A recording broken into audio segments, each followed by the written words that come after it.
Magandang gabi po. Meron po ako ditong liver spread. Reno brand. Yan. Classic po ito. So malamang nagtatanong po kayo no, kung bakit ko po ito yung measure, kung bakit po siya re-reviewin.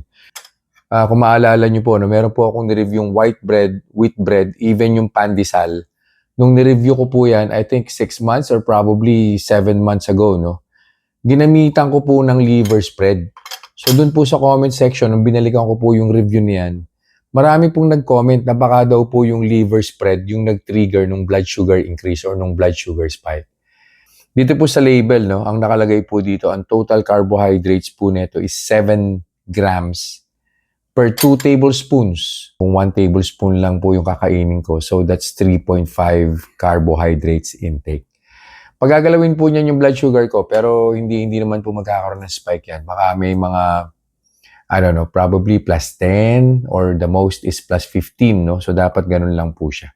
Balik po ako after 1 hour and 30 minutes or probably 2 hours and we'll see kung ano po yung gagawin niya sa blood sugar ko.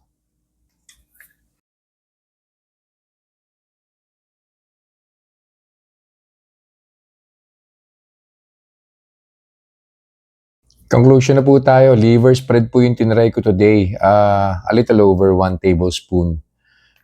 Nag-start po yung blood sugar ko 113. RBS po yan. On the first hour, umangat po kaagad siya. Nag-126 po siya. So that's plus 13. Umangat po kaagad siya. 126. So plus 13 po. Pero bago po siya nag 126, 10 minutes before, nag 128 pa po siya. And yun na rin po yung peak ng blood sugar level. And then after 15 or 20 minutes po yata, nag 121 na po siya. And then if you're going to take a look at yung arrow right after the 121 reading, pababa na po siya. So most probably in the next 10 or 15 minutes, magle-less than 120 na po yan. And eventually, marireach na po yan niya yung baseline ng 113 or probably lesser on the second hour. So hindi ko na po tinuloy yung pagmamonitor kasi alam ko naman po na pababa na po yung blood sugar ko po. Yung 113 to 128, so that's plus 15, no? Significant po yan. Mahirap po siya i-recommenda. Unang-una, ultra-processed food po ito eh. Alam niyo naman po pagka-processed food, may mga preservatives po yan, may mga chemicals po yan na over time can harm our internal organs.